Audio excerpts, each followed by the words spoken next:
Kapag lagi kang bumabagsak sa mga client interviews, these are some of the things that you might want to check. Hi, Mary here. Everyday nagpo-post ako ng bagong video so pwede nyo sundan na some sort of roadmap kung gusto nyo na maging freelancer, virtual assistant, or gusto nyo na mag-work from home gamit ang computer at internet. And for today, pag-usapan natin bakit nga ba lagi na lang ako bumabagsak sa interview, or bakit iba na lang lagi yung pinipili, bakit minsan sana naman ako rin piliin na.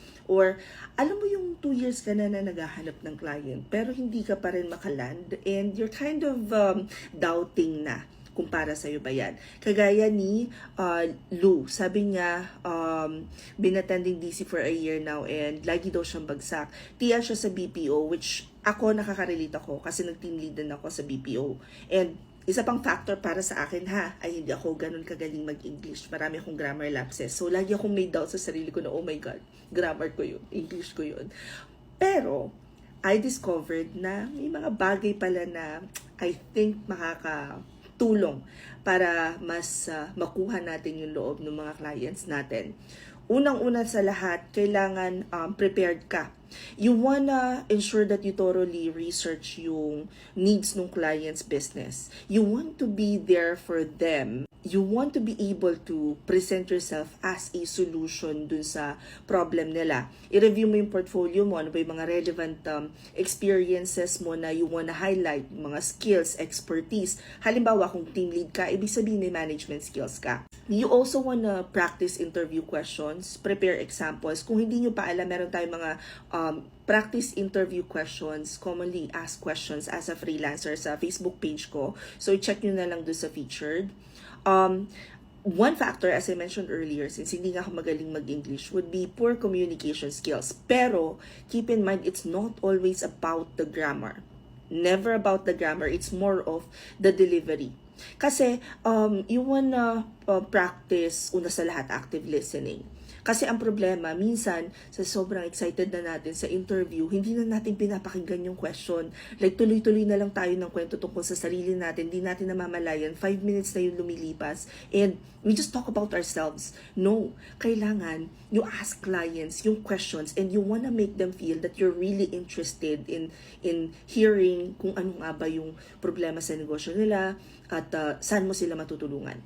You also want to factor in yung mga mismatched expectations. Like, you want to make sure that you understand your client's requirements, yung kanilang expectations. Ano ba yung hinahanap nila? Kasi, minsan nakakalimutan na nating magtanong ng mga clarifying questions. For example, sinabi nila that they're looking for someone na task taker. Tapos nakita nila sa personality mo na ayaw mo nang inuutusan ka. So obviously, mismatch already. Practice building rapport. Kasi when you focus on building rapport with your clients during the interview, nararamdaman kagad nila na parang good fit to sa team ko. You have to identify your unique selling points. What sets you apart?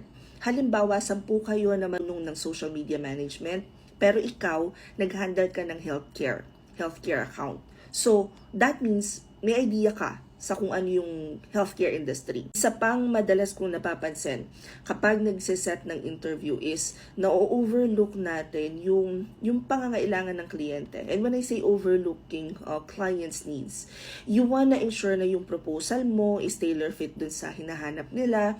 You wanna demonstrate a clear understanding of yung industry, yung challenges, yung business nila, yung objectives, values, mission, vision, ganyan.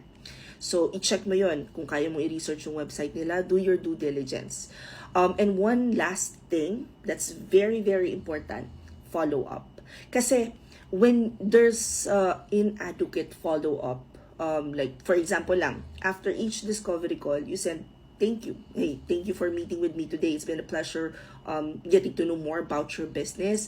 You also want to reiterate your interest with the project, and briefly summarize kung ano yung napag-usapan ninyo. And then, strong call to action. When I say strong call to action, you don't just say, feel free to reach out if you have any questions. You say, how about we get together sometime Monday or Tuesday next week to do a quick check-in? of our action items. Mga ganun. Medyo palo ka ng konti. Anyway, sana makatulong to. If you guys want me to talk more about paano nga ba ang discovery call, paano sumagot sa interview questions, i-comment nyo na lang siya dito. Also, comment any questions you guys have about working from home. Follow for more work from home chismis. Bye!